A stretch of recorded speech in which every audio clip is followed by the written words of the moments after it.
Hello everyone, this is Misha Houston, and I'm here to do my review for Game of Thrones.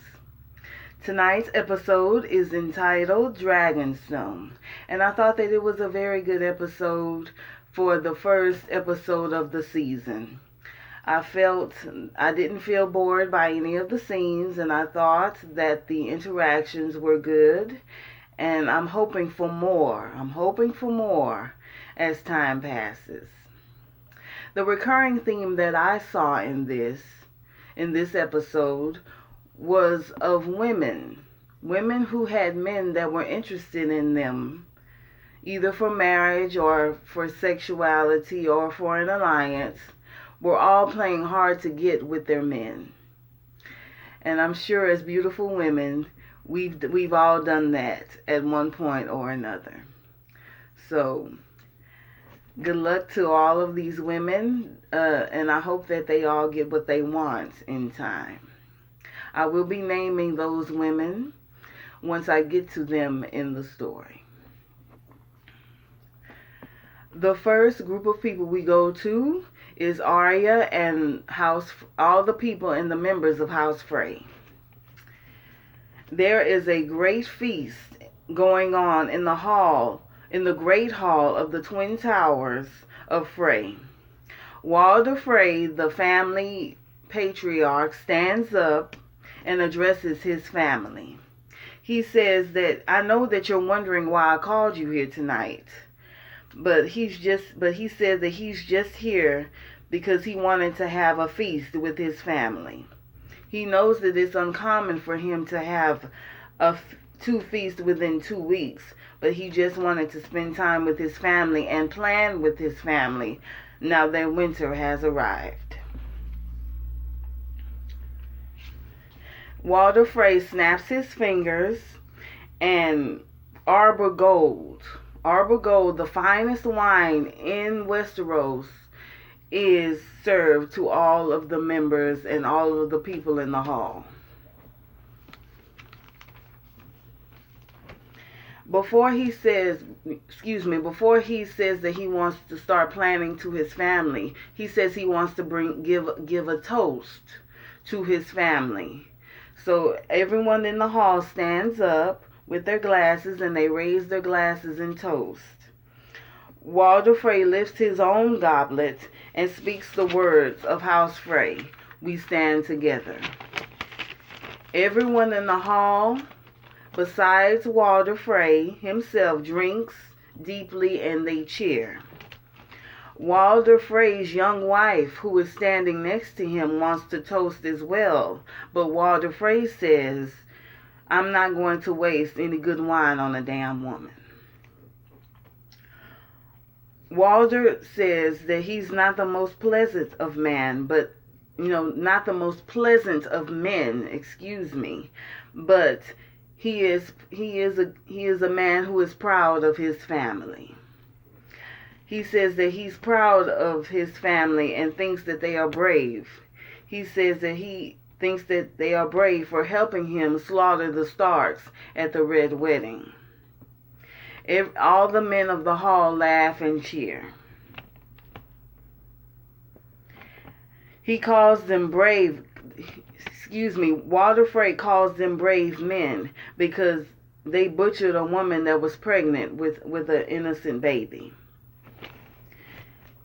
He calls them brave because they cut the throat of a mother of five children. And then Walder Frey says that he's brave because because they invited guests into their homes and slaughtered them. Now everyone is looking at him with a confused look on their faces. And you can see that the people of the room are starting to reel and stagger. They're starting to choke and cough. Then Walder Frey says, you should have killed the Starks altogether. You should have torn them out, root and stem. And people are starting to fall on the floor and bleed out of their mouths and die. Then Walder Frey says that if you made a mistake by leaving one of the wolves alive. If you leave a wolf alive, then the sheep are never safe. People in the room are dying. They are all dying. They have realized that they have been poisoned, that the wine that they drank was poison. There is blood coming out of their mouths. They're choking, they're gasping, and nearly everyone in the room dies. Every person below the dais, with the exception of the cupbearers and the waiting staff, all die from poison. Then Walder Frey pulls off his face, and underneath it is Arya Stark. She has managed to take revenge out on the Freys by killing them all with poison. Then she looks over to the young Frey wife and tells her, when people ask what happened here, tell them that the North remembers. Tell them that winter has come for the Freys. She steps off of the dais. She walks around the table and down the aisle, and she walks out of the room with a smile on her face. She has managed to take revenge on Walder and the Freys for killing her family, for killing her mother and her brother. Now, before I go on to the next section, I want to talk a little bit about Arya. I love her character, and I feel sorry for her for everything that she's gone through. But after watching that scene, it really shows me how low she is and how low she has stooped in order to get revenge. I really pity her, and I really feel sorry for her because she has managed to stoop so low, and it's really apparent to me, in my opinion, that her mind is absolutely gone. She is crazy. She is out of her mind. And I really feel sorry for her. And there's a part of me that wishes that she would die this season, because she really needs to be put out of her misery. She kind of reminds me of Dexter, you know, the Showtime show that came on. Yes, Dexter only killed bad people, but he was still a fierce killer. He was still a killer, and I mean, I think a person who kills someone else, no matter who they are, should, suffer the consequences of that. And I'm kind of looking forward to the day where she finally suffers the consequences of her actions. I mean, that's just my opinion. I know there are a lot of Arya fans out there, but for me, I just think that Arya she needs to go. I'm sorry. The next group of people we go to is Bran, Mira, the Men of the Night's Watch, and the White Walkers. We get a scene of a great storm moving south. It's a great big billowy cloud of smoke and of snow. A great billowy cloud spreading across the horizon. And in that storm, we see the Night's King and we see the army of the dead moving south. Among the dead, we even see 3 dead giants. So it really shows that the White Walkers are definitely on the move. And there's a lot to worry about here. Bran wakes up out of his vision, and Bran and Miri are waiting outside of the Castle Black tunnel. They're waiting to gain entry. Dolorous Ed, who is now the commander of the Night's Watch, is out there with the other members of the Night's Watch, and they come out to greet them. Dolorous Ed believes that they are all wildlings, but Mira tells them that she's Lady Mira Reed of House Reed, the daughter of Howland Reed, and this is Brandon Stark of Winterfell, son of Ned Stark. Dolores Ed asks, how do I know that this is true? And then Bran starts telling him of the visions that he's seen. Bran tells them that I've seen you at the Fist of the First Men, and I've seen you fight at Hardhome. I've seen the army of the dead, and they're coming for us all. Dolores Ed and the rest of the Night's Watch agree and to let them in, and they all pretty much just lets them in. So definitely, Bran is definitely going to be a factor in the Great War to come. He's definitely going to be a factor in this. He's the warg. He's the one with the visions. He can see the Night's King, and he can see everything that the Night's King is doing and planning. So he's definitely going to be one of the warriors and the factors in the Great War to come. The next group of people we go to is Jon Snow, who is now the King of the North, Lady Sansa Stark of Winterfell, Lord Peter Baelish of the Vale, who is the protector of the Vale, Lord Robert Glover, who is the Lord of Deepwood Mott, Lady Mormont, who is the Lady of Bear Island, Tormund Giantsbane of the Free People, of the Free Folk, and Sir Davos Seaworth. Jon is in the great room of Winterfell with all of the northern lords and ladies. Jon has ordered every maester to scour all of the records for any mentions of dragonglass. Dragonglass is a substance that can kill a White Walker instantly, and he wants all of the dragonglass to be mined and found and to be made weapons of. He's all about the big war in the north, and he wants for everyone to train for that battle. Everyone who is the age 10 to 60 years old is to train for battle. For even the girls, everyone, man, woman, boy, and girl, is to train for the great battle. Lord Robert Glover of Deepwood Mott stands up and says, "You want me to put a spear in my granddaughter's hands?" And then Lady Mormont interrupts him, saying that I don't plan to sit knitting by a fire where my men just fight my battles for me. I'm going to be in this fight. I may be a young girl, but I'm going to be in this fight because I am a northerner. She agrees with Jon that everyone on Bear Island, will be trained for battle. The next topic is the wall.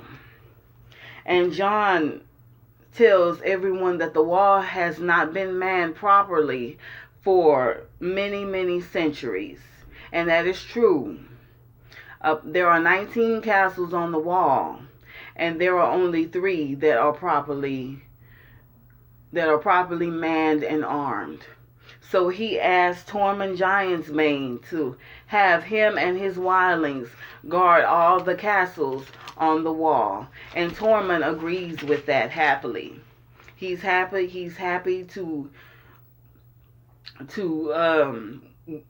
work for Jon, and he's happy to be on the wall and to help guard the realms of men against the White Walkers.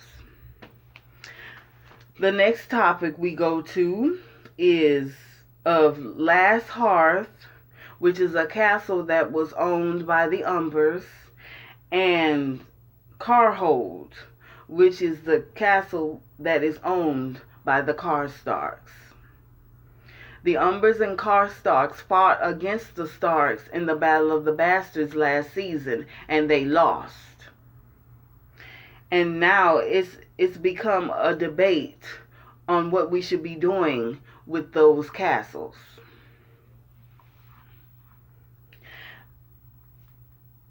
Bronn Royce, who is a lord in the Vale of Arryn, stands up and he says that the Umbers and the Karstarks has betrayed the Starks, so their castles should be torn down.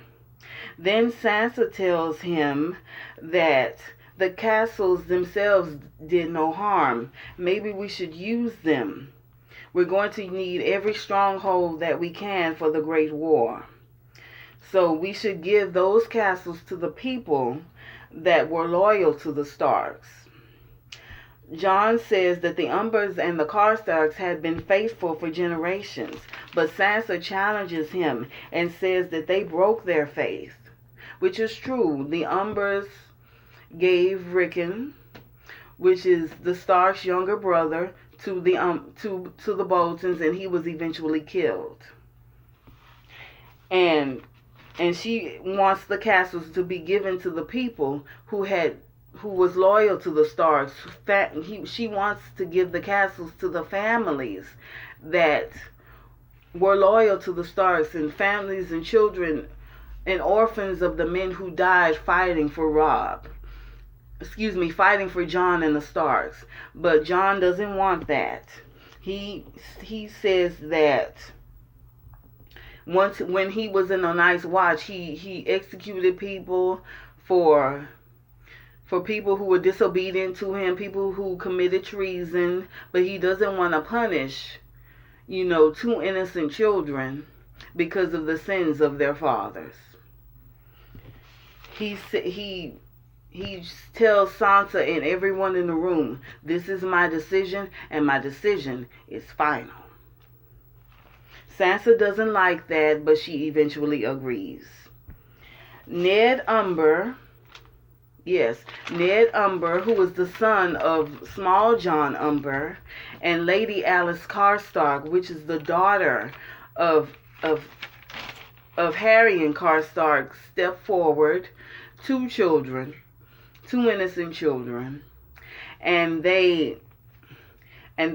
Jon asked them to pledge fealty to me. Pledge fealty to me, see me as King of the North, and I will give you back your castles. The two children bend their knees, they get on their one knees, and they say yes, we're going to pledge fealty to them.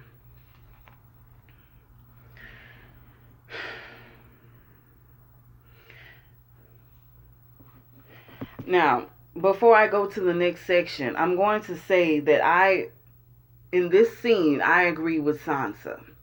Yes, they are children now, but children grow up. Just like Jon and Sansa grew up, they will grow up too. And they are going to remember the fact that Jon is responsible for their death, for the deaths of their fathers. So I don't believe, I kind of agree with Sansa in this. I can't disagree with her. It may be better to get rid of them now before they become problems later on. Excuse me. Now, the next group of people we go to is Jon, Sansa, and Maester Walken. Maester Walken was once the Bolton's Maester, and now he's become the Stark Maester now. Jon is very angry at Sansa for challenging his authority, but Sansa really doesn't care about that at all. She tells him that we have to be smarter. I know that you admire Ned and you admire Robb, but you have to be smarter than them. She says that she loves them all and misses them and wishes that she could have them all back and alive and healthy, but she can't have that. Ned and Robb all made stupid mistakes that got them killed, which is true. And she warns Jon that you have to be smarter than them. You have to think better than them. She compliments him and tells him that he's really good at ruling, but you have to be better than them, which I do agree with. Jon tells her, so the smart thing is to listen to you? And then she tells him, would that be so bad? But I also agree with Jon's point. I understand why he doesn't really listen to her, because She last season kept secret. She kept secrets from him and lied to him and kept vital information for him. She begged Jon to fight for her, which he did, and then she goes behind his back and keeps secrets and lies to him. So I understand why Jon doesn't really want to trust her right now and doesn't want to listen to her. I mean, if it were me, I wouldn't listen to her either. She was wrong to keep that information from him. Now, just then, Maester Walken walks up with a message from Queen Cersei Lannister. In the message, she declares herself queen of all of the Seven Kingdoms, and she says that she expects Jon to come to King's Landing and pledge fealty to her, or he'll be seen as a traitor. Sansa warns him that you have to be careful of Cersei. She's the kind of person that will not give up. Jon thinks that Cersei is too far away to do any damage, but Sansa warns him that it doesn't matter how many miles stand between them. She has found a way to get rid of all of her enemies, and she will not stop until we are all defeated.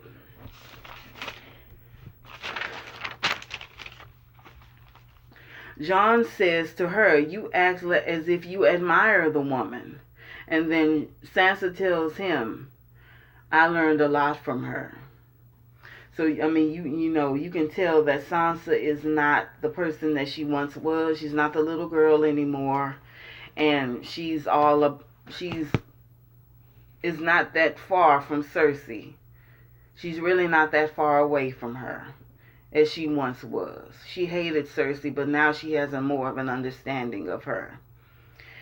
And with things being as bad as they are, I mean, I can't really blame a person too much for having their guard up. Now, the next group we go to is Queen Cersei Lannister, Sir Jaime Lannister of the Queen's Guard, and King Euron Greyjoy, the king of the Iron Islands. Cersei is standing on a floor painting of Westeros, and Jaime comes in and they start talking. Jaime asks her, what is this? Looking at the painting of the floor. And she says, it's everything that we've been waiting for and everything we've been training for all our lives. All we have to do is reach out and take it. Before I go forward, I would like to say that I really, really like that floor painting, because it kind of reminded me of the movie Elizabeth, The Golden Age, where Queen Elizabeth is standing on her floor painting. It's very much a queen thing to do. It's very much a queen thing to do, to stand and look at your kingdom and have it painted on your floor. It's very much a queen thing to do, and it really shows how majestic Cersei is now. Now, Cersei says it's all ours now, and all we have to do is take it. She notes that Jaime has been very quiet, has been distant and quiet with her since his return. She asks if he is angry or afraid of her. He says that he's not angry with her, but he is a little afraid. The talk goes on to Daenerys, and Cersei says that Tyrion, their younger brother, Lord Tyrion Lannister, has become her hand, and she criticizes Jaime for his love that he had for Tyrion all these years. She says that he is now the head of a great armada, and she asked Jaime where are they going to be landing. Jaime says Dragonstone. They're gonna go to Dragonstone first of all, because that's where she was born, and that's the place where she can hold all of her ships. She says that there are enemies everywhere. There's enemies to the east, implying Daenerys. She says there's enemies in the west, implying Olenna Tyrell, which is one of her enemies. She says there's enemies to the south, which is Ilaria and the Sand Snakes, and she says there are enemies in the Great North. Ned Stark's bastard, Jon Snow, and Sansa, the murderous whore that had a hand in killing her son. Cersei wants to know how they will proceed in this battle. Jaime says we can't do anything until we feed our soldiers. We need food, we need money, we need provisions. So they decide to attack Highgarden first. Highgarden is going to be the place that the Lannisters are going to attack, and Jaime says, I wonder whose side Highgarden will fight for. Will they fight for us or will they fight for them? Jaime admits to Cersei that we seem like the losing side.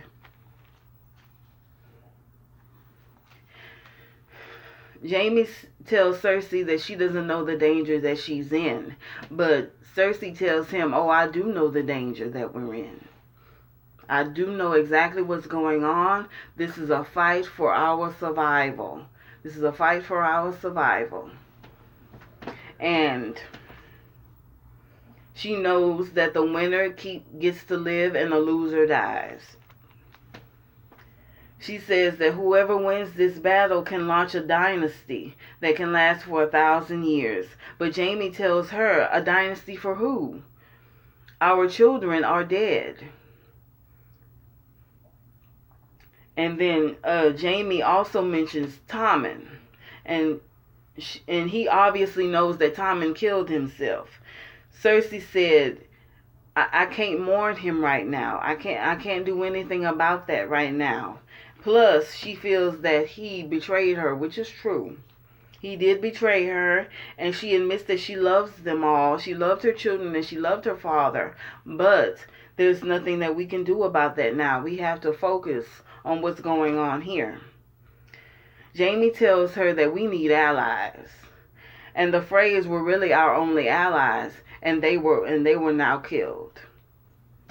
And then she says that I've been listening to our father for 40 years. You think I never listened? So they go outside and they see the Ironborn fleet sailing into Blackwater. Apparently, Euron Greyjoy wants to treat with Cersei. There's going to be some type of an alliance with Cersei and the Lannisters and Euron Greyjoy, the king of the Iron Islands. Jaime warns her against Euron Greyjoy, saying that the Greyjoys are not to be trusted. They're no better than thieves. They're small, bitter, insignificant people, and they are not to be trusted, which is true. I mean, I wouldn't trust Euron Greyjoy either. He also says that as soon as they get what they want, they kill off all their allies. Cersei says we need them. He has ships and they're good at killing. And Cersei also tells Jaime that Euron is here for me, is here for the queen. Now, in the throne room, Euron is standing before everyone, and he's standing before the throne, and he's standing before Cersei and Jaime and all of the members of the court. And I have to say, he looks crazy. You can tell that he's out of his mind. I don't think he even blinks his eyes. I don't think he even blinks. I don't think I even seen him blink once. He's looking crazy and trashy and uncouth. But I have to say, his outfit was gorgeous. I loved Euron's outfit. I thought that he was definitely the most, the best dressed man of the episode tonight. Now, Euron is talking to Cersei and everyone in the room. And he says that when he was crowned king of the Iron Islands, his family turned on him. They stole his ships, and they ran off to pledge their fealty to Daenerys. Since his family betrayed him, just like one of the members of the Lannister betrayed Cersei, he thinks that they should work together to protect ourselves and to take them down. Euron tries to walk up the steps to meet Cersei, but the mountain stands before him and stops him. Jaime challenges Euron, telling him that I don't think that you're the rightful monarch. I remember you. It was you who led the attack against Lannisport, and that he shouldn't be trusted. He doesn't feel that he's powerful enough to be her ally because he lost that battle in Lannisport. Euron tells them that he doesn't mind it because of that loss, he was sent into exile, and then he became a master and commander and captain of 14 seas.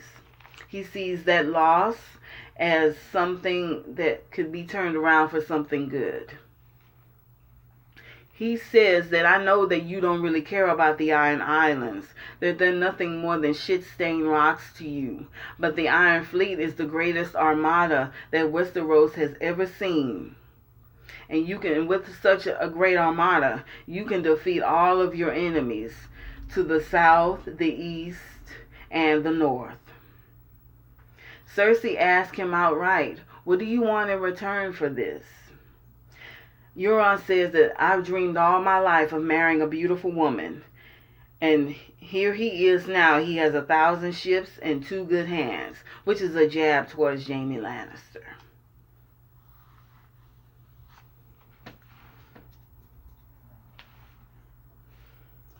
This is a jab towards Jaime Lannister.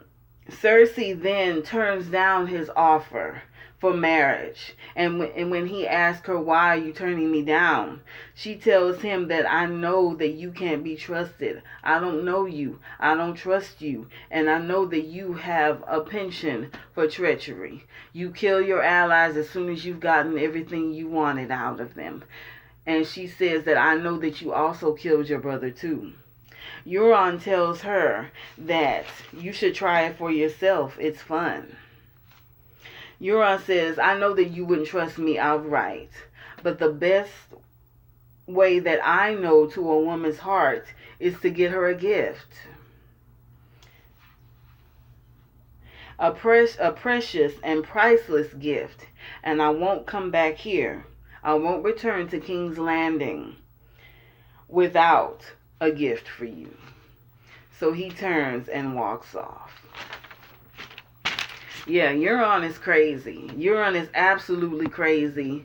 But as I said before, I really, really loved his outfit. He was definitely the best dressed man of the episode. He looked absolutely amazing. He looked like a rock star. He looked like some badass pirate.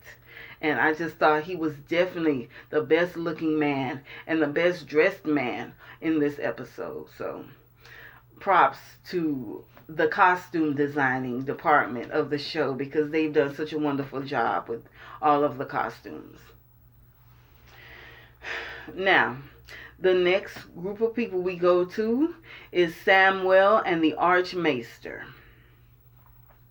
Samwell is at the Citadel, and it's a beautiful, and let me say first that the Citadel is the place where all of the maesters of the 7 kingdoms go to train to learn how to be a maester. And it's a beautiful building, very beautiful place. And while Samwell is there, he's pretty much doing all the grunt work. He's putting books back on the shelves. He's cleaning out soiled chamber pots. He's serving as a waiter, serving food. And it's pretty much been his life ever since he's been there. And Samwell, didn't really come here for all of that. He came here to learn as much as he can about the White Walkers. Now, after, he's pretty much done cleaning and serving, he is with one of the Archmaesters. And Samuel asked the Archmaester, can I get into your restricted library? The library that is only allowed to maesters. The Archmaester tells him, until you are a maester, you're not allowed in that section of the library. Then Sam tells him, I've been beyond the wall. I know what's coming. I need to gather all of the information that I can. I need to gather all the information that I can about this, and I need to send reports up north.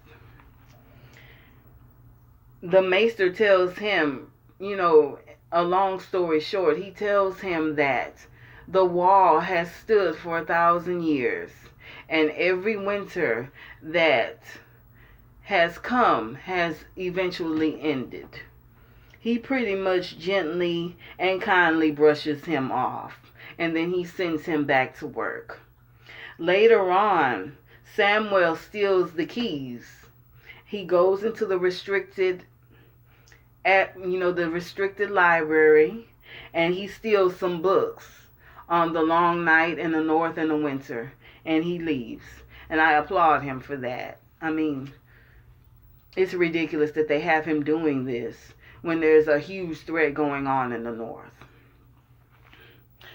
Now, the next group of people we go to is Brienne, Lady Brienne of Tarth, Podrick Payne, Tormund Giantsbane, Lady Sansa Stark of Winterfell, and Lord Peter Baelish of the Vale.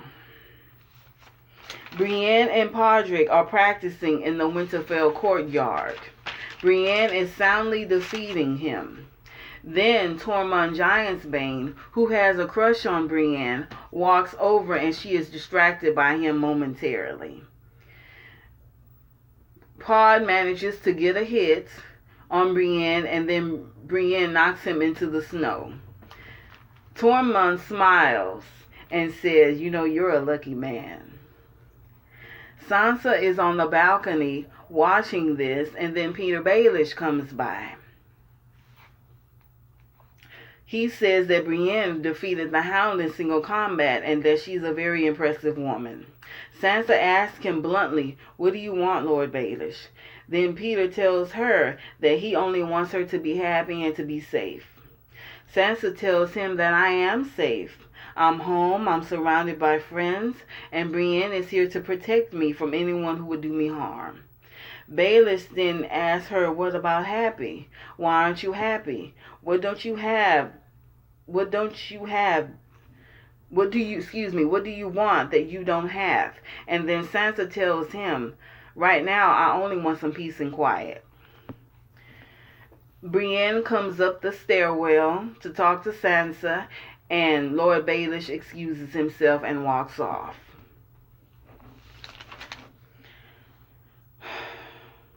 Baelish leaves, and while Sansa is with Brienne asks her, why is he still here? Then Sansa tells her that we need him. If it wasn't for him, the Boltons would still hold this castle. He helped us in the Battle of the Bastards, and he saved us. So Brienne says, okay, and then she tells her that that man wants something from you. And then Sansa looks at him as he walks off and tells Brienne that I know exactly what he wants. And I think we all know exactly what he wants. It's her. He just wants her. He wants to marry her, and he wants to sleep with her, and he wants for them to be husband and wife. I mean, it's pretty obvious. He's already told her many times that he wanted her. And I have to say this. I know that Baelish is very much an unloved character, but it's true what Sansa says. He could have walked off. In the last season, she sent him away in anger, and he could have walked away from her forever, but he didn't. He stayed behind. He waited for her. Sansa sent out the message to him, and he came to her aid and helped her get the victory over the Boltons. So that I'm a fan of Lord Baelish, but I know a lot of people are not. But I have to give him credit for that. He definitely did get the victory over the Boltons on the battlefield. So I'll give him a thumbs up for that. Now, the next group of people we go to is Arya and the Lannister soldiers. There are a group of Lannister soldiers sitting in the woods, and Arya comes up on them. They're singing a song, and that song that they're singing was from the books. That song that they're singing is actually about Tyrion and his love for Shae when he was Hand of the King. In the books, Tyrion would go to visit Shae in a brothel. And that's pretty much what the song is about. It's just about Tyrion who fell in love with a prostitute. And he went to go see her in a brothel while he was Hand of the King. Now, the Lannister soldiers see Arya and they invite her over to share her meal and share their food. The soldiers are pretty much good guys. They invite her over. It's no drama, no big deal. They're good men. And when they ask her where she's going, Arya tells them, "I'm going to kill the queen," and they all laugh. The Lannister soldiers were pretty much good guys. It was really no drama there, and but I think that maybe if it comes to that, she would kill those people. She would kill those Lannister soldiers if it came to that. Now, the next group of people we go to is the Hound, Beric Dondarrion, Davos, and the Brotherhood Without Banners. They all come up on this abandoned house, and they go inside and they find the corpses of a father holding his daughter. Beric Dondarrion says that they were most likely starving. They were most likely starving to death, and the father, killed his daughter, and then he killed himself. Beric and the Hound sit down and talk while Thoros of Myr lights a fire. The Hound wonders why this Lord of Light keeps bringing back Beric Dondarrion, and Beric, wonders the same thing.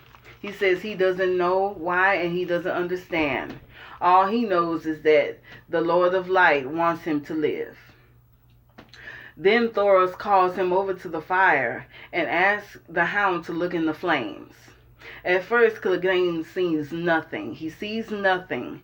But in time, he sees ice. He sees the Great Wall of the North. He sees where the wall meets the sea. And he sees a castle there. Apparently, he sees the castle called Eastwatch by the Sea.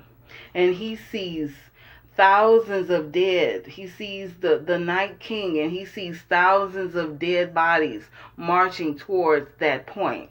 So there's obviously going to be a big battle at Eastwatch by the Sea. Beric sees that Clegane can see things in the fire, and then Beric tells Clegane, "Do you believe me now? Do you believe me that we're here because of a purpose? Do you believe me now? Do you believe that we are here for a specific purpose?" And apparently, the Hound believes it now because he's seen proof in the fire. Later, Clegane is found outside by Thoros of Myr, and he's burying the body of the father and the son. Thoros figures out that the Hound, had some dealings with these people. And Thoros decides to help Clegane bury their bodies. Clegane, prays over them as best he can, and then he says that he's sorry that they all died and that they deserve better. They both deserve better. The next section we go to is with Samuel, Gilly, and Sir Jorah Mormont. Samuel has been up all night reading for anything to help Jon against, in the Great War. Gilly wants him to come to bed, but he refuses. Then he turns the page to a map of Dragonstone. And apparently the island of Dragonstone has a mountain on it. And in that mountain, it is filled with dragon glass. Weapons, weapons that Jon needs for the great battle in the north. He decides to send Jon a letter. So apparently he was right to steal those books and do that research. Now, later on, we see Samuel walking through a hallway. And apparently it is the hallway for solitary confinement, for patients that need to be quarantined. He's picking up dirty dishes, and then he comes across a person who reaches his arm out through the hole, and his arm is covered in grayscale. And then we hear his voice, and he asks Samuel, has Daenerys arrived yet? And Samuel says, no, she hasn't. The last group we go to is Daenerys, Tyrion, the dragons, Varys, Missandei, Grey Worm, and the Dothraki. Apparently, they have all arrived at Dragonstone. They've all arrived there.